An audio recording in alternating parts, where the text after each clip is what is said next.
And it is a gorgeous afternoon. And the day's made even better because we have a guest in the studio named John Knowles. And if you're on Facebook at all, occasionally something may pop up on a Friday night that has been an incredible phenomenon. And I know you've heard about it.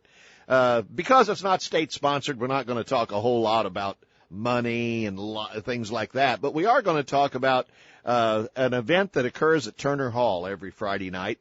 And you can watch it live, courtesy of our good friend here, John Knowles. And John, this idea is not really what you started doing. We want to talk about what you started some months back, what's known as a podcast, and it's called What's That Like? That's right. So give me an idea. How did this guy, who's otherwise normal, like us, otherwise normal, decide all of a sudden, I just want to share some stuff with people? You know, it almost started that, honestly. I was really a guy that I had a longer commute to work. I found podcasts maybe, I don't know, I want to say a decade ago. Mm-hmm. And literally when you used to have an iPod, the iPhone wasn't really even a thing. But you kind of had to go out and to the interwebs, so to speak, and kind of find them in different places. And what I liked about them is they were like a radio show on demand. And they were very niche. You could find a topic that you liked about it. So no matter what it is that you were into, you could find a podcast and hear about it. If you liked sports, you'd find a sports podcast. Music podcast. If you liked Harry Potter or whatever, there was a sure. Harry Potter podcast.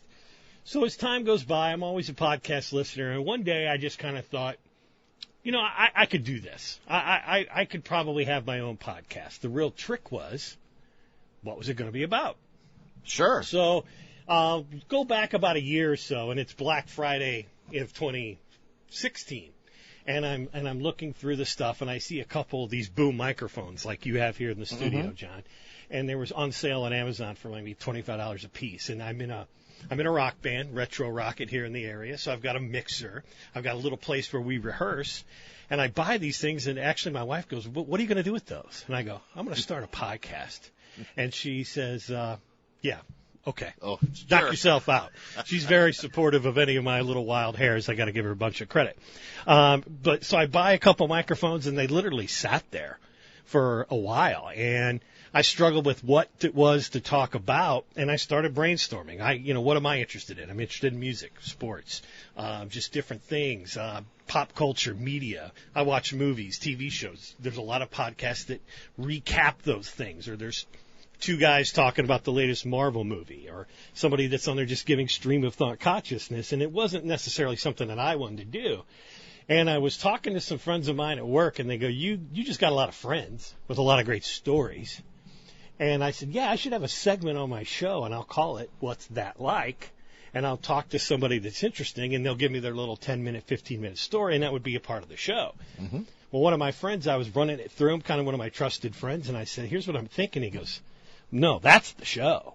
What's That Like is the show. That's the whole show. And it was like a lightning bolt that hit me, and it said, you know what, any topic that I want to talk about. I've had, go-kart racers like Bobby Krug. He's a local guy who races go-karts. I've had people that go to Cubs fantasy camp. I've had Boston Marathon racers. Jason Kramer, his mother, Olga Gold, used to broadcast on this radio station. I had Jason on, talking about what it's like to run the Boston Marathon. So it became this thing where I could basically turn it into whatever it was. So my mission statement, so to speak, was I wanted to create a podcast for Central Illinois that talked about the most interesting people, places, or events that either are coming up or that has happened in the past, and just create a platform. And I wasn't going to get national guests anyway. I'm just a guy in my garage studio. But I'm always that guy that tries to find someone at that party or in the bar or at the dinner party or whatever and go, tell me something interesting about you. And then you're fascinated for 45 minutes. I wanted to bring that to everyone else. Sure. And that's really how it got started. So, I started this back in April. And literally the first guest I had was my neighbor, actually, Bobby Krug. And if you grew up, in the last 10 years in Mount Olive, Bobby's this guy that did a lot of AV work for the high school, produced a lot of the high school videos, things like that. And I knew he knew about equipment and the internet. So I literally called Bob up on a Sunday afternoon, and I said, come over here. I want to try something. I don't know what we're going to do. And we basically sat down across, like a card table and just spoke about his go-kart racing passion and recorded it. And 15 minutes later, 20 minutes later, I go, wow, that was pretty good. And then I had to figure out how to post it. And by 8 o'clock that Sunday evening, I figured out how to get it out on iTunes and SoundCloud and some of these other hosting services. And by Monday morning, I was a podcaster, and I had a podcast. And then I thought, what have you just done? Now you've got to build it and support it, and all the work then started. And that's really how the show got going. And then it was finding guests and finding the time. And I've just had some really, really cool experiences with it. We've had a ghost hunter, a local ghost hunter, Kaylin Chardon, just doing some local history. A guy like Zach Weigel, who I know is a friend of the station as well, right, from Hillsboro. He runs Stamp Out Cancer, which is a huge thing here in Montgomery County. It is. And I thought, Zach's just got a great story. He's such a personable guy. And we had Zach on the show. Zach likes to call himself king of all downloads. He's our number one downloaded guest on the show. He's been on twice. Okay. But then like Pete Vizentine from Fight the Fight, and his story and why he started his clothing brand to support folks that are going through some cancer situations or in medical situations. Then taking it and just making it more fun. Like I mentioned Jason in the Boston Marathon. We've had a guy that chases tornadoes. So you think of a topic and you'd go, what's that like? And that could be on the show. That's really what it was all about. The Fight the Fight guy, Jason, I talked to him over at the Coal Country Fall Festival. Yeah, Pete. Great guy. Pete, very interesting fellow. There's no question. So the concept or the trend has been to have people that if I bet somebody would like to hear his story, and I'm going to give him the opportunity to hear it. Yeah, and a lot of times they don't think anybody wants to hear it, but I think it's interesting. Absolutely. And it's pulling that story out of them. They don't know what they want to do. For instance, there's a local comedian, Emily Schneider. She lives down near Mount Olive as well. She's been going up to Second City, which has been the launching pad for, you name it, Steve Carell, Amy Poehler, Tina Fey. All these folks that are now nationally known studied and went through Second City. I wanted to know what that was like. And I called up Emily one day and I go, hey, you want to come talk about this? She's like, does anybody really want to hear about this? And you know what? People did. Sure. So it's really, I try to find those folks, like I said, that if you were at a dinner party and you sat down with somebody and you asked them what it was they did or tell them something interesting about themselves, and then you're infatuated with that story for the next 45 minutes, that's the kind of people I wanted to have on the show. And it's just been it's been the coolest thing I could have started, John, but it's also a whole other job I didn't realize I was going to have. It's been crazy. It works that way. Yeah. John Knowles, our guest. What's That Like is the podcast. We'll be back with more with him in just a moment. John Knowles is our guest, and we're talking about his podcast, which is called What's That Like? Mm-hmm. It is an absolutely fascinating. How long does it last, John? It depends on the guest. I really try to tell the story. We've got them that maybe they're only 35 minutes, and then I've gone an hour and a half. Okay. And it really boils down to making sure we get the story out, because as you know, sometimes you're interviewing somebody and you just scratch the surface. Oh yeah. And then other times you're doing it and you're going, boy, I'm glad that we got a half hour out of that. Oh yeah. For the most part, all of my guests, they tend to run longer. The conversation tends to run pretty well. So it varies, but that's really what I shoot for. If I can come in around an hour, the way I figured is I gave somebody enough time to do a workout, have a nice commute, sure, and make it worth their time downloading it and listening to it. Now, how do you find it? How do you find it? Great question. First thing, go to Facebook, and okay. I think Facebook is really what you're going to use to launch into everything else that I've got going. But if you go to Facebook and you just search in there and you search for What's That Like podcast, you're going to find my page. Give that a like, and then you'll find out what everything else I've got going on. If you're using some of the podcast apps, like if you've got an iPhone, you've got the podcast app on there that's a native app. If you just search for What's That Like podcast in iTunes, it's right there. I'm also on a lot of the other streaming services like Stitcher and TuneIn and SoundCloud. So most of these other areas, Google Play, for instance, if you search for it, you'll find it. You can subscribe to it, and then you'll never miss an episode. The guy that I work with, I call him my producer, Bobby Krug, has a YouTube channel. That's youtube.com/ATA network. If you go to his channel, what he does is he takes all my audio and he turns them into just audio-based videos. Because a lot of people, they don't know how to do all this other stuff. But they can get on They YouTube. know how to use YouTube. So I thank Bobby for that and the ATA network. And that's youtube.com/ATA network. ATA network, right. Okay. And he's got a whole section there just for the What's That Like podcast. Okay. So now, is Bobby the guy who does your camera work on the Friday night? Yeah, thing too? Bob's my partner. Let me talk a little bit about Bob. Like I said, Bob was the guy I had over kind of the first guest, and he was the guy that I said, can we do this? And we tried it, and it worked. And then Bob's I think he's a sophomore at SIUE now, but he's kind of like my right-hand man in a lot of these other things. It's like if I want to test something new, I got to get Bob to do it. If I can't cover something, Bob comes in and does that. Bob's also, if you listen to the podcast, he's kind of like my timekeeper, my producer. You know, you might have a guy on the other side of the window every now and then. Mm-hmm. If I'm going a little long, Bob will say, hey, cut it off. You know, you've gone on long enough. And then he's also a great guy to have around just in a pinch because this thing now has to live on. And it's not my full-time job, John. Money, I don't make any really off the podcast itself. It's free. That's the other thing. People think, does this cost money to have a podcast? Absolutely not. Everything that I just told you, you can get on and log into for free. And because it's free means Johnny doesn't get paid either. You know, I don't have a lot of sponsors. I've got some sponsors for some other things, but we can talk about those later. But the podcast itself has remained pretty much sponsor free. And the reason that is, I'm not beholden to anyone. I do the episodes when I find an interesting guest. I put them out when I can. The bad news is it's not on a schedule. The good news is it's not on a schedule. I don't crank out an episode a week just to have one.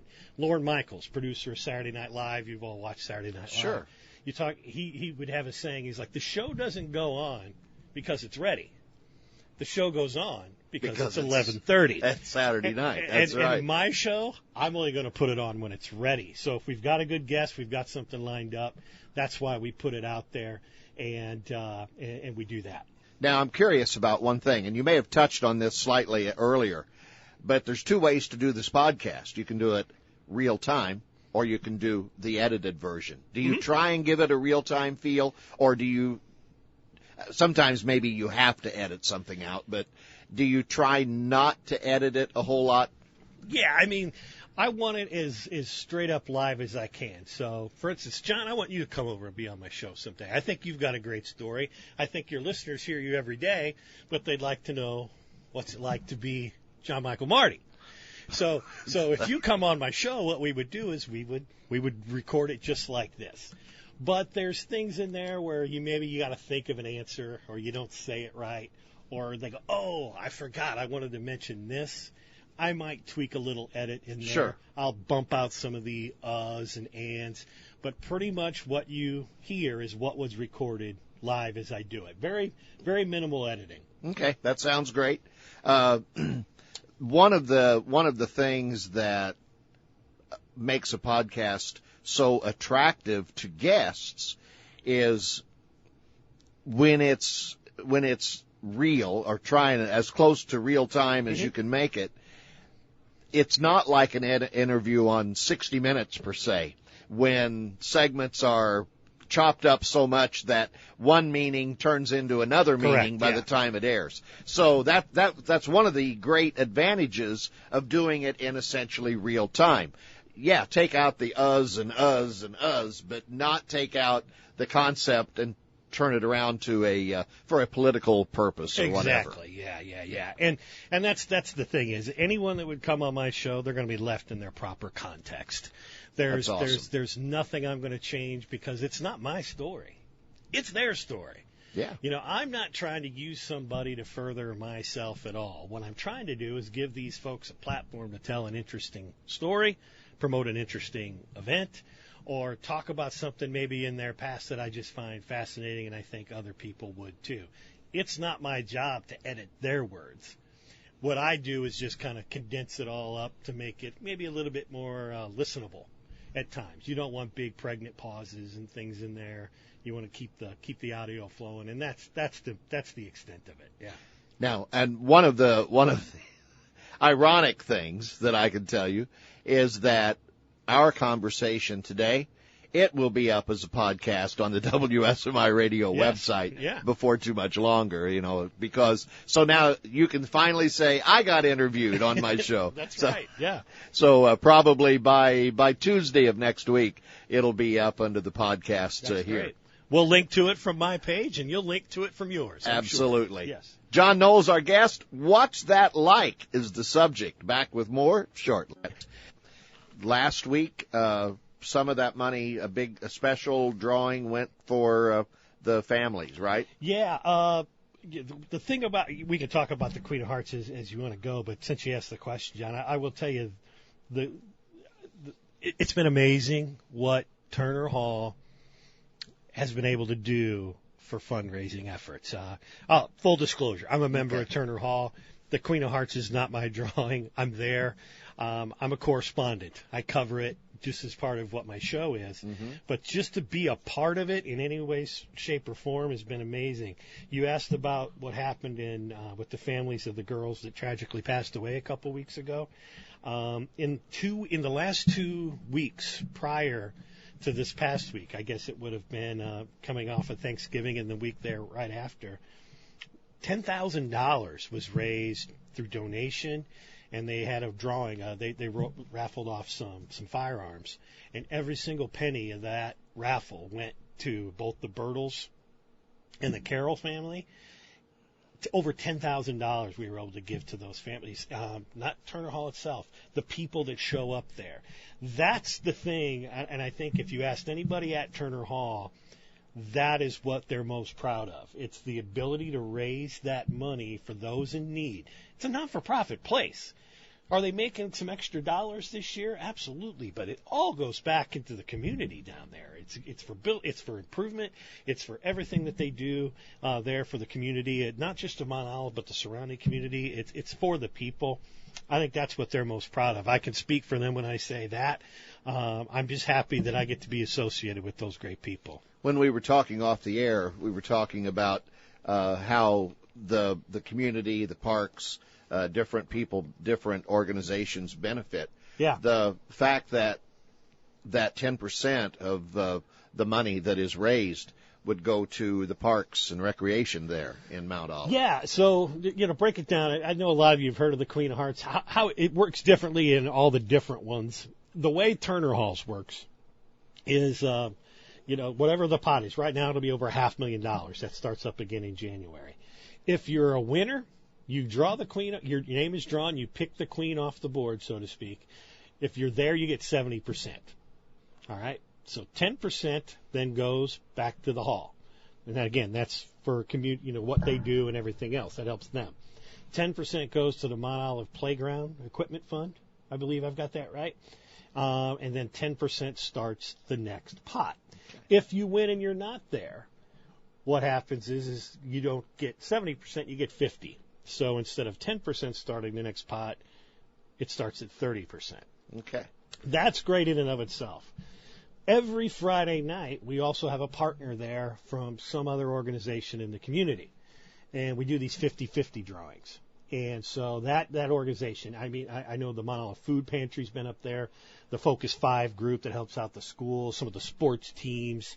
I'll miss them all, so I can't name them all. But just think of all these different non-for-profit organizations that come up there. They need money themselves. And they all get a benefit on those different other drawings. But let me tell you this. Since August, I went back and I started looking at some of the things that I've just done since I started broadcasting on Facebook Live from there.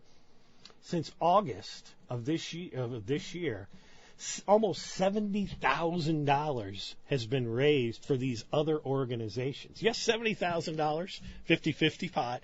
$70,000 in prizes has been paid out to people. But $70,000 has funded some of these other things, like the food pantry. I think made $8 or $9 grand. I mean, that's huge to them, and that in and of itself is why Turner Hall does what they do. All this money is going to help. On top of that, the town's full. The restaurants are full on Friday nights. Yeah. The town, triples in population, I think, sometimes if the weather's good. Turner Hall itself has never, ever been busier. Every week I start my little broadcast from there, and I go, once again, a record crowd here at Turner Hall. Say about 3,000 people. Huh? Yeah, there's, inside the hall, if you watch, we talk, why this came up is, one of the things that I started doing is broadcasting it on my Facebook page. And I usually just show in the hall because it's lit. And there might be 200, 250, maybe 300 people until we start pushing some folks back out the door. That's about 10% of the people that are actually on site there. Yeah. And it just never ceases to amaze me when you go onto Google at about 9:30 on a Friday night. You look at the traffic app on Google. Most of the streets in Mount Olive show up red. There's that many people there. Wow. It's crazy. What's happened now is there's so many people there, and there's so many people that are watching on Facebook Live, the live broadcast. They're having data issues and connectivity issues. Now, John, I'll tell you this. All of a sudden, a new cell phone tower popped up outside of Mount Olive on the interstate. I'm not telling you it's because of our show that we needed more data, but I'm not going to claim it wasn't because of our show either. There you go. Well, that makes perfect sense. Now, what I also wanted to ask you, so you're doing the show live. Yeah. You're not just holding up your phone, though. You got Bobby helping you do some stuff, Bobby right? helps. Usually I do it, though, with just a selfie stick and an iPhone. People ask me that all the time. You really do? Yeah. Looks pretty good, Yeah. I must Sometimes say. it moves a little fast, but we apologize for that. Now, what about the audience from the start to where you are now? How has the audience grown to watch that? Well, that's how it all started, John. I didn't mean to do this. All right. I'm a member. I go up there on Friday nights. My wife and I go up there and hang out with our friends. We would buy our Queen of Heart tickets, just as we still do. The pot at that time was $5,000 or $6,000. I've actually been drawn twice in the past, but never picked the Queen. And it just started growing. And sometime in August of this year, one of the things I also do is I sometimes I'll film a quick little video when I'm on the road. I've done some little videos. What's that like? Videos, vidcasts, I call them. And one of my friends goes, "You should do one of these on the Queen of Hearts," while we're sitting there. And I go, "Well, it doesn't really work, as content, but I could do it if I go Facebook Live." So I went live for the first time, I think, in the middle of August. I had 5 viewers. The video got watched 300 times. And I think it was the week before last, I think I had 997 live viewers. And the video got spun on Facebook by Saturday afternoon something like 10,000 times. And, like Victory Lane Ford over in Litchfield, they came on board. They helped sponsor the live show now. So I want to thank those guys, Gene and everyone there. That's the only thing that we've got that really requires some work. Because, like I said, I didn't mean to do this. It was kind of something I had to do. But as time has gone on, it's part of the experience now. So if people aren't there, they know, well, I'm not going to be there on Friday. I'm going to buy my tickets, but I don't have to necessarily be on the property. I can be within 5 minutes away, just watch it on Facebook.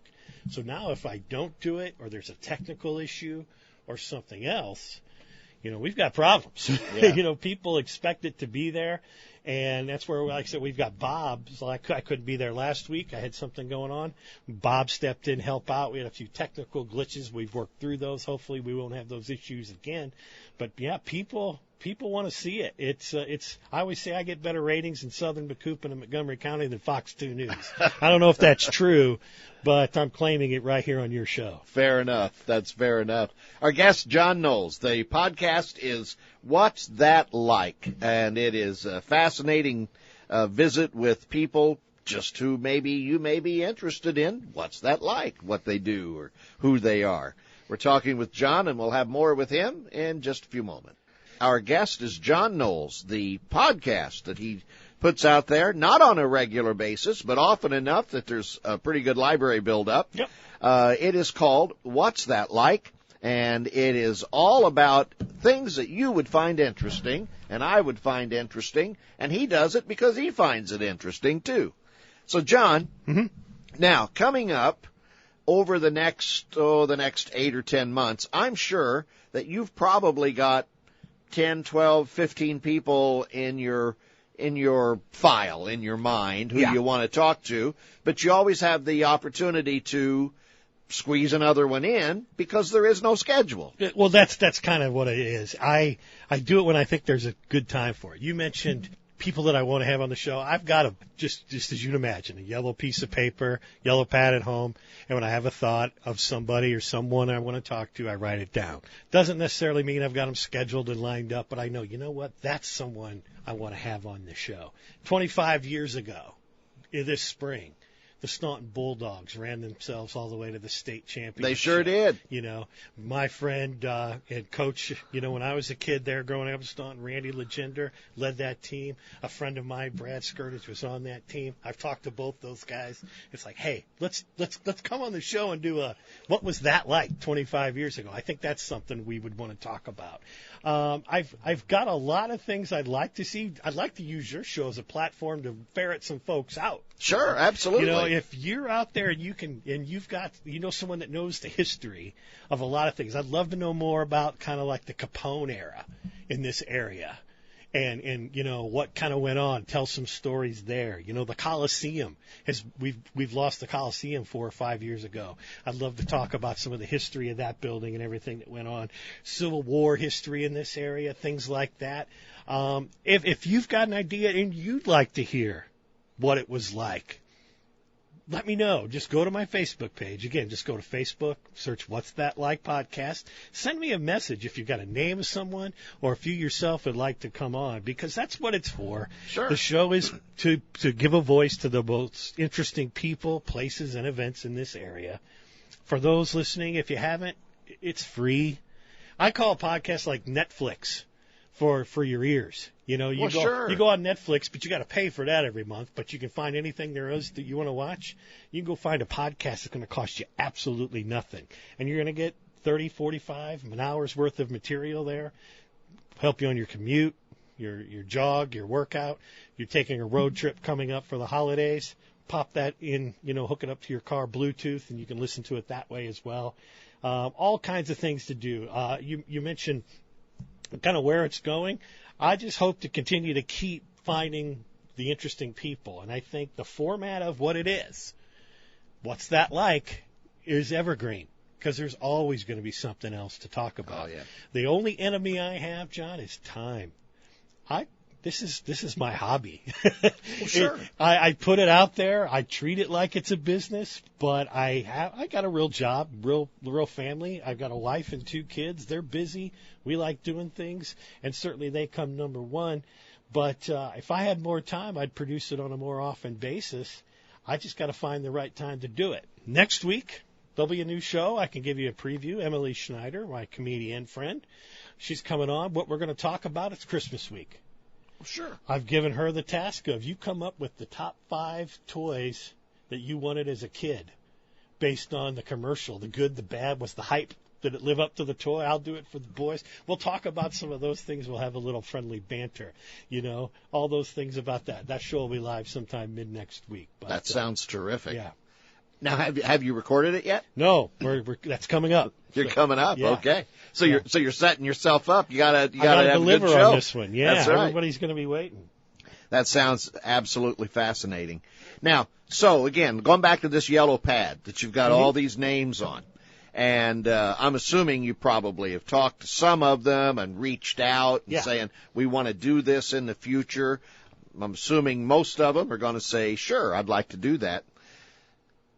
I have to tell you, just hearing what you do and the way you do it, I have to assume there's 1,000 people within 25 miles of this transmitter where we're talking, who would be a fabulous guest. Absolutely. People don't realize you don't have to live in New York City to have an interesting story. One of the great things, when I spent a long, long time, as I mentioned to you off the air, selling swimming pools for the national company out of New York. And the greatest thing about doing that is the opportunity to go down roads that you ordinarily would not go because you go where people live. Oh, absolutely. And I was in Beneld one day, okay? This is many years ago. And I had an appointment with this lady. She must have been 70, and her dad was still there, and he was 92 or 93. We got done, and she said, would you like to see something really interesting? And I kind of thought, well, sure, yeah. And she says, walk out in the backyard with me. And we walked a little ways, and she showed me this little concrete block building with a couple of blocks out for windows, and it was the Beneld City Jail from back in the 1910, 1920 That's or cool. whatever. And I thought, I would never have seen this had I not been doing this thing. But you know what? Maybe that lady and that little one story is not the whole podcast, but there's somebody that's got 50 stories like that. Oh, that absolutely. could take 45 minutes. Absolutely. To And tell that's you. what happens. That's really what I love about it the most is we start with what I think it's going to be about, and it turns out being into 10 or 12 other things. The other thing I always do, it's kind of the signature of my show, I'll say, is I'll talk to you about, what I brought you on for. Want to know what that's like. What's that like to be a broadcaster? And then at the end, I want people to know everything about you. So I'm going to turn the tables on you here a second, John. Okay. One of the things I do at the end of my show is I ask everybody 5 questions.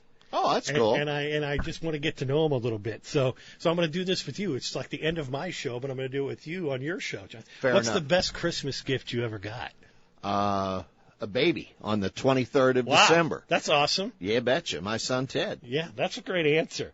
Who, besides your parents or your family, do you owe the biggest debt of gratitude for in your life? Like, is there somebody that gave you a shot way back when that you got to go, that person really helped me out? Yeah, I would say the man who started this radio station in 1950, Hayward Talley. There you go. When I came up from Carbondale and he said, I want you. And I said, okay, I want you, so I'm here. See? Now, that's something you probably don't mention every day. No, not at all. That's something I like to get out of people as we talk. What song, when you're driving down the road, do you sing along to and you know all the words to that you probably wouldn't want everyone to know you knew all the words to? I Can't Drive 55 by Sammy Hagar. Oh, now we're brothers. I love me some Sammy, the Red Rocker. What color shirt am I wearing? It's a red shirt. Red. That's red, baby. That's right. So I guess the bonus question to that, can you help me bring back Night Rock 106 to WSMI? It's on the tip of our tongues, and it's in the mix every single day. That's something people don't know, but yeah, the conversation has never ended about it, so who knows, someday. Question number 4, what app do you have on your phone that you'd be most embarrassed about? Oh, gosh. That is a really good question. Probably Snapchat because it's kind of silly, and I really don't know how to use it, and I feel like an idiot every time I try and do something with it. Yeah, I'll say I'm a little younger than you. I've got it too. I can't even figure it out. It's hard. I can't. I have no clue. I can't. I see my daughter and they're making all the little filters and with the funny faces. I don't do that. I can't do it either. Last question. This is my favorite one because it really shows something. Is what TV show would John Michael Marty be a character in? No, you're not replacing a character. You can't be Frasier in Frasier, so to speak. But I could be a character in Frasier if that's what I chose. If that's what you chose. So think about, if there was a show you've watched and you go, man, my personality would have been a good character on that show. What would it be? I would say probably Seinfeld. Seinfeld? Mm-hmm. And you'd just be one of the guys that they kind of bump into? I think I'd probably want to be one of the guys that would be a bane to every one of those main characters. Yeah? Yeah. Because I'd probably be some silly idiot from the country. Like, you'd be like, instead of Newman, it'd be like, hello, Marty. That's right. That's right. And what am I doing in this building knowing you people? That's right. So that's fun. I thanks for doing that. I enjoy that. That's kind of a thing I like to do at the end of every show. So now we've played. And now what I'd like to do at the end of every show I do in the 2.5 minutes that we have left here is what I'd like to remind people one more time that the podcast is called What's That Like? And it is so easy to get to just by going and liking your Facebook page. So tell us that one more time, how to get there. Yeah, once again, go to Facebook. Everybody's on Facebook. Just go to the top, search What's That Like podcast, click like or follow. And then anything I do will be posted there or a link to it. So whether it's the Facebook Live broadcast that I do for the Queen of Hearts, whether it's a video that I might shoot somewhere. For instance, I've got one where I was at the Christmas Story house in Cleveland. I'll repost that this coming week. Or any of the podcasts that I've ever done. The thing about podcasts different than radio is it happens on radio and it's gone. You don't rewind it. What I've built for you now, if you've never listened to my show before, there's a library there. You can go back. There's 15 episodes worth of content, whether it's like I said, Jason Kramer and the Boston Marathon, or my friend Tim Booster, we went to Cubs baseball camp. Cubs, but I'll let him pass. Sorry. Like my friend James Labonte, he's a photographer, and he's not only does he have a photography business, but it's Christmas, you're going to buy a camera. He'll teach you how to use that thing, which everybody buys it, they don't know how to do. Lots of good content out there. Go out there and find it. I really want to thank you for having me on today, John. Give that show some focus. And just go to iTunes, search for What's That Like podcast. Open up your podcast app on your iPhone. You'll find it there. And again, I'm on all the major streaming platforms like TuneIn, Stitcher, SoundCloud, and YouTube. Just go to YouTube/ATA Network. One last question for you in the 30 seconds remaining, so you can think a little bit, but not long. If you had the opportunity, any time since the world began, and no limit on who you could have, who's the one guest you would have? Boy, I don't like these questions. No. That's a good question. I'll say I'm going to leave politics aside when I say this, and I don't think when I give you my answer, you're going to think which way I lean. I'd have Trump on and go, what the heck was that like? Yeah, good. I don't know. I mean, I'd love to get inside of that guy's head. That's all I'll say. Yeah, maybe Lincoln, maybe Trump. There you go. John Knowles, our guest. What's That Like is the podcast. Thanks for spending an hour with us. Absolutely. Thank you, John.